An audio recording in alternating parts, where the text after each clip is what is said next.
Okay, good morning, everyone. This is Dana Bailey. I'm the Director of Social Services and Housing with the City of Davis. We'd like to welcome you to the fiscal year 24-25 Technical Assistance Workshop for Community Development Block Grant and for Home Investment Partnership Funds. We'll go ahead and get started. Just to let you know, this meeting is being recorded. We're going to add the recording to the city's website along with other information that should be useful to you. So I'll go ahead and get us going. As noted, please add your information into the chat. If you wouldn't mind giving us your name, the name of your organization, the best contact information or the best person to talk to about the application. And if you already know what activity you plan to submit for funding consideration this year. Today, we're going to go over a summary of the CDBG home process, eligible activities, the minimum requirements, what the HUD national objectives are, with the financial considerations you may want to think about, home minimum requirements, the application information, the review and approval process schedule, reference guides, and then we'll save time at the end for questions. So if you have questions along the way, please make sure you write them down. We'll save some time at the end of this webinar for folks to ask their questions, or you can pop them into the chat if you like. So this year, the City of Davis, this is our annual process. We receive funding from the Department of Housing and Urban Development every year, because the City of Davis is what's called an entitlement city, which means because of our size, we get an annual allocation of CDBG and home funds. Those funds are really subject to, they're allocated through Congress, and the amount and the availability can fluctuate. It's a congressional allocation. So once Congress has determined how much funding will be available, then they let the cities and states know how much that is. And that's when we start allocating funds out to the community. There are 3 categories of available funding through Davis. There's CDBG Public Services, which is primarily for programs and services. There's CDBG Public Facilities. That's for public improvements and rehabilitation to certain buildings and structures. And then there's the home plan. That's for housing and affordable housing development. And there's one common application that everyone will use for all 3 sources. There are eligible activities based on what the city considers critical needs. Every 5 years, the city conducts an analysis of critical needs facing vulnerable populations. Based on the results, the Social Services Commission and Council identify the highest need for resources, and you can see what those critical needs are in the 4 boxes below.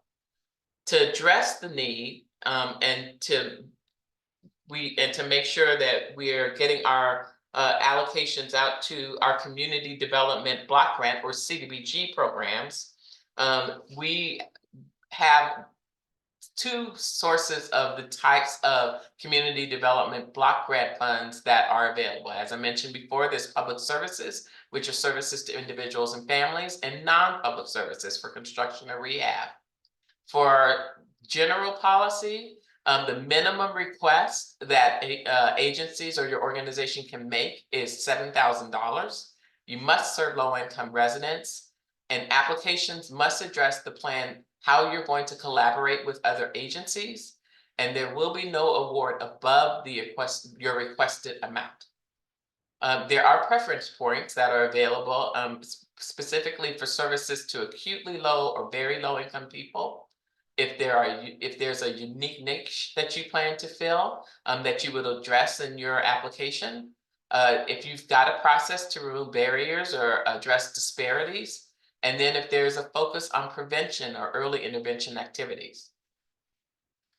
Preference points also go to organizations with budgets less than $500,000 annually, those that spend less than 20% of their funding on administrative costs, and if you can show how you plan to leverage other resources to conduct your activity. These are all things that you should consider when you're submitting your application.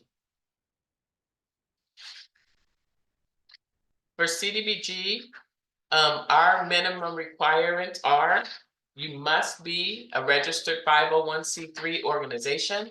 You have to meet our minimum contracting standards, which are identified in the application materials. Insurance is required, and the city of Davis must be a named insured on your insurance certificate. You must meet a HUD national objective, and you must benefit one or more of the following groups. CDBG requires that you meet a national objective.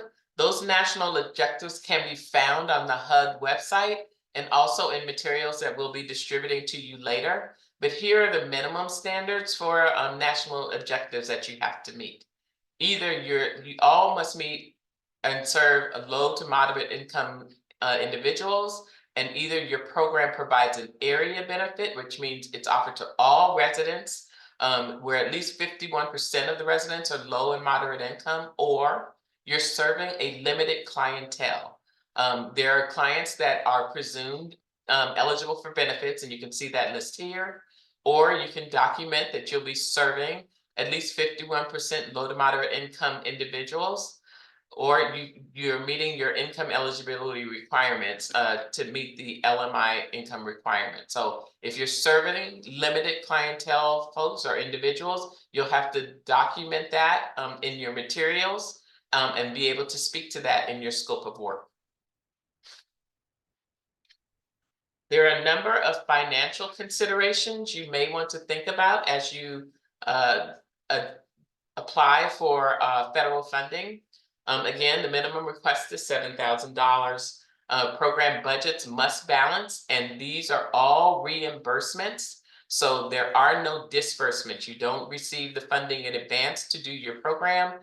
It's a reimbursement program. Will require documentation in order to reimburse your request. Reimbursements are submitted on a monthly basis. We do require supporting documentation with your reimbursement request. So we'll be, if you're asking for staffing, we'll look for payroll statements. We want timesheets.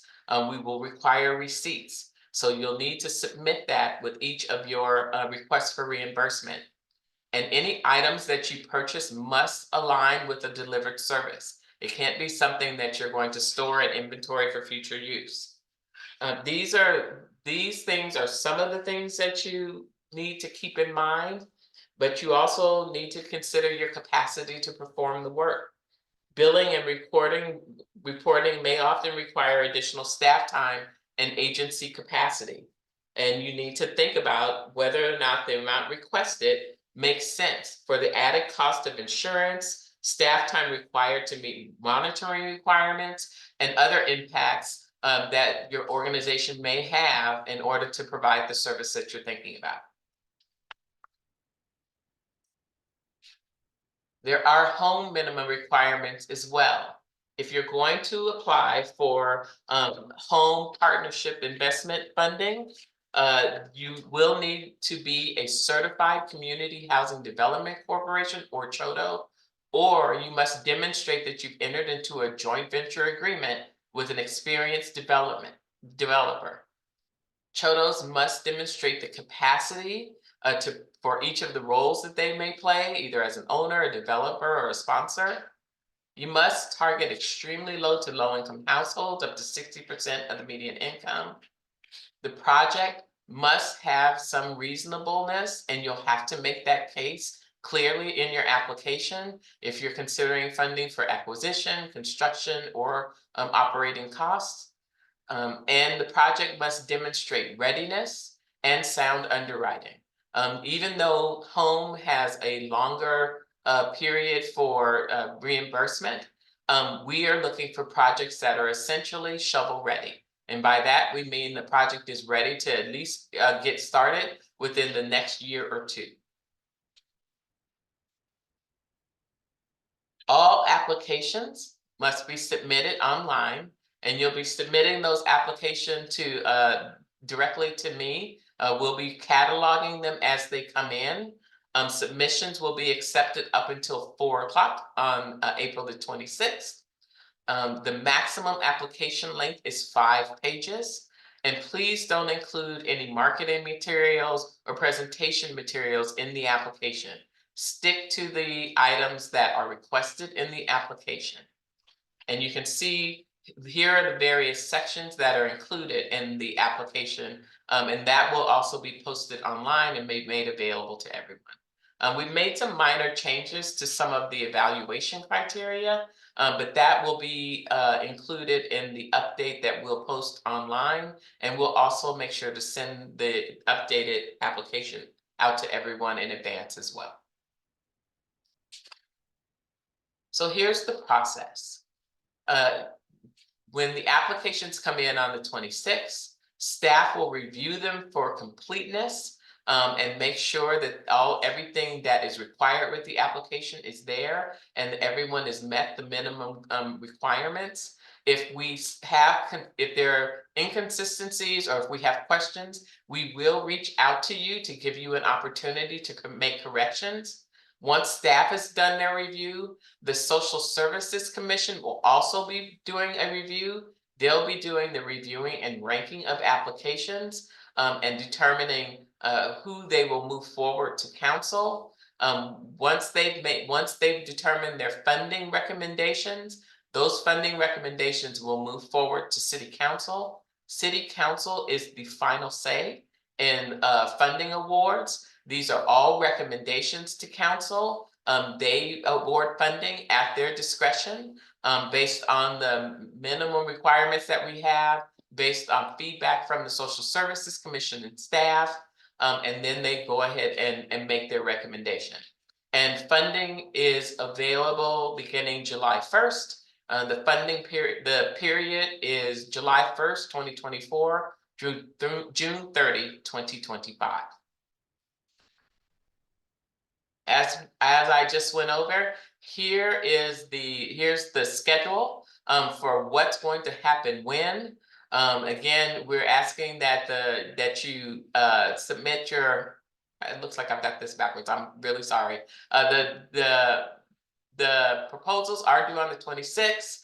We'll be taking responses to questions no later than 4 p.m. on the 10th, so that we have time to kind of talk with you about any questions and concerns that we may have.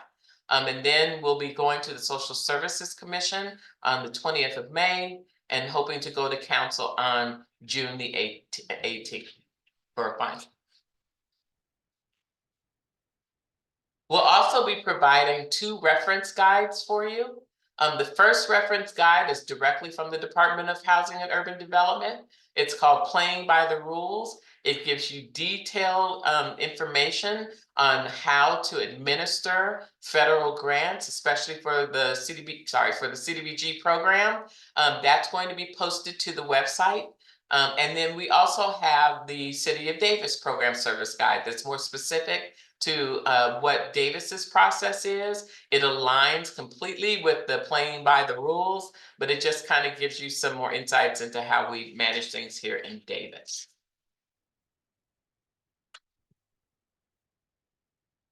Here are the contact informations for everyone. I'm Dana Bailey, I'm the director. Jennifer Block, and excuse her name, it looks like my computer was doing its own thing at that time. She's our management analyst and handles our contracts and budgets. And then Iris Grace, she's our affordable housing manager. She can also answer questions about home and the home program, and if you've got any additional questions as well. I know that was relatively quick, but I will ask that, let me see, I'm going to, yes. So if you've got questions or if you want more information, feel free to raise your hand and we will go ahead and take your questions at this time. Here we go. If you can unmute yourself, or if you raise your hand and unmute yourself, we should be able to see you.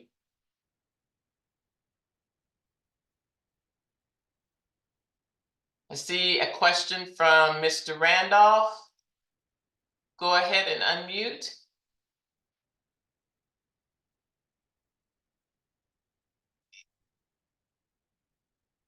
All right, now I'm unmuted. Can you all hear me?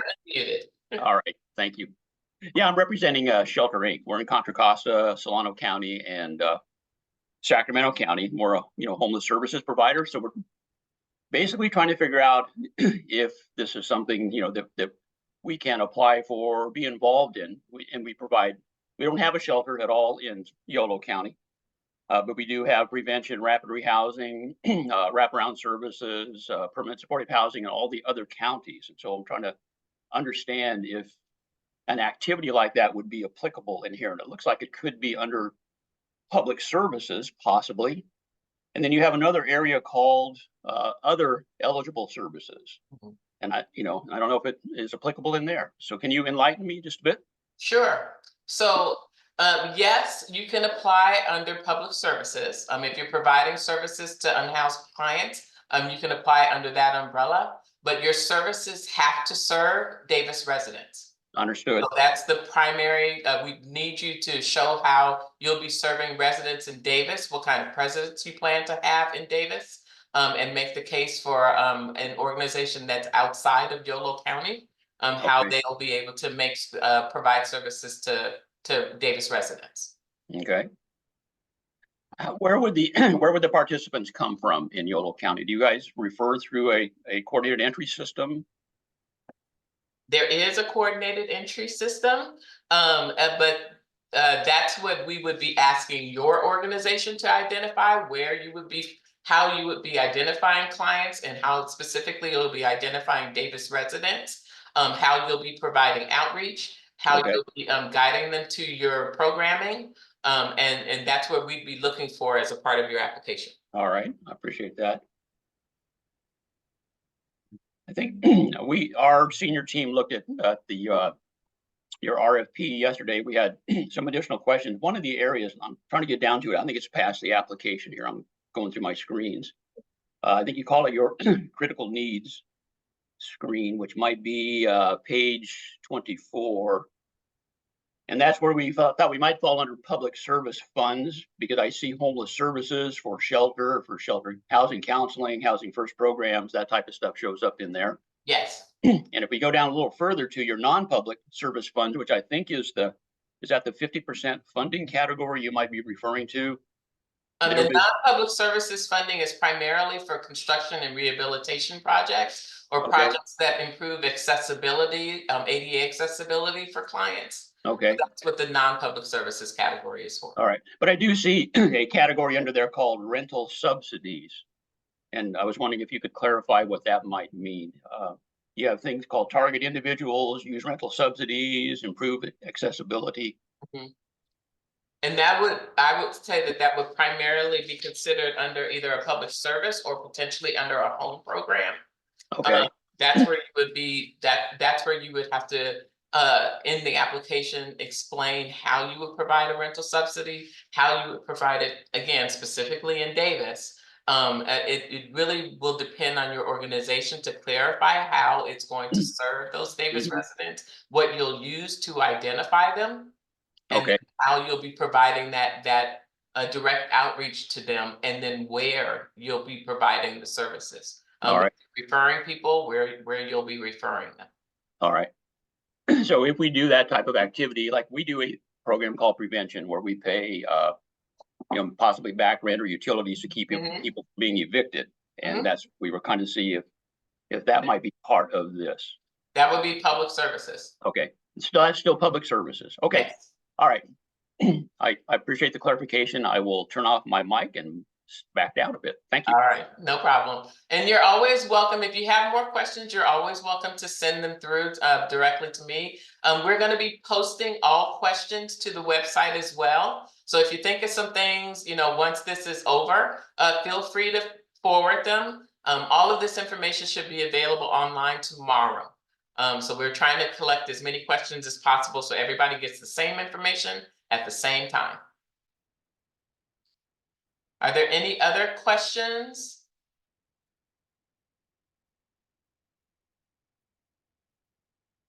Okay, yes, I see a question from Mr. Harjeet. Yeah, Can you sorry, unmute? I There you figuring are. out how to unmute. I was figuring out how to unmute there. Sorry. No problem. Just a quick question. I may have missed this because I was switching devices there for a second. It says that there's a 780K total of CDBG, and then it mentions 460 of home funds. Is Yes, the 460 within the 780, or is it 780 and 460? And I it's apologize if I within missed the, that. it's With, within, we're looking at, and I I'm thought gonna so, but I ask wanted to Jennifer, make can you sure. chime in? I want to be sure that it's our CDBG allocation, our CDBG allocation. The CDBG and home are two separate allocations. Yeah, and the amounts are 460 per home, and I believe it's the same for CDBG. Yes, and those are estimates right now. We haven't gotten our actual allocations yet, so that might go up or down. We were basing those on estimates that we had from last year. So when we get our new update, we will let everyone know. We haven't quite heard yet.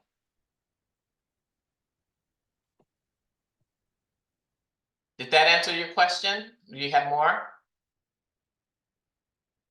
Okay.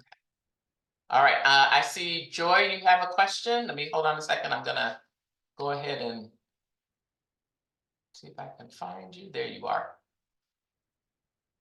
Can you unmute? Yes, I can now. There we go. Thanks. So, yeah, I think you may have sort of just answered this question in something that was just said. But this allocation for this year would compare similarly to last year. But of course, you don't have the final numbers yet. So I was just wondering how it compared with prior years. Are you expecting it to be about the same or an increase? We don't know, especially given the budget that's kind of Yeah. that they're working through. We're hoping that we get the same amount. We typically see around the same amount every year. But if it looks like there'll be some change, we'll make sure that what we'll do is we'll notify the agencies if it goes up. We'll go to if it goes up or down, the Social Services Commission will determine how they may have to adjust those funds. And did did the 23-24 allocation, how did that compare with the year prior? Was that pretty flat or was it an increase? Do you know offhand? Was not an increase, it was about flat. Okay. Yeah, I don't think Davis has had major increases in a while, so. Okay, thank you. Mhm.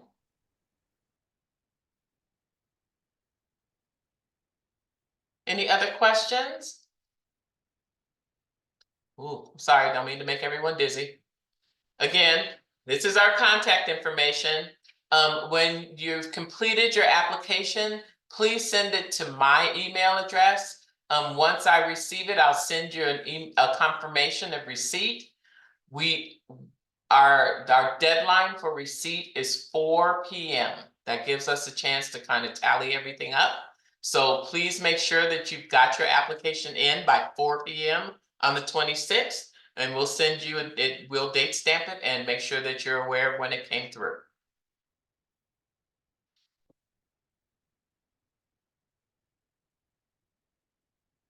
If there are no other questions, we appreciate your time this morning. And again, feel free to email any one of us if you've got additional questions. We're posting the questions tomorrow, so it'd be helpful if you had questions that you could get to us before tomorrow so we could share them with everybody, because you never know, somebody may have the same question that you do. So we'd appreciate having that information. We have updated some information, particularly around the evaluation criteria. We are going to update that material and make sure that that's available on the website as well. So if there are no additional questions, I'm going to stop sharing. I'm going to thank everybody for being here, and have a good day.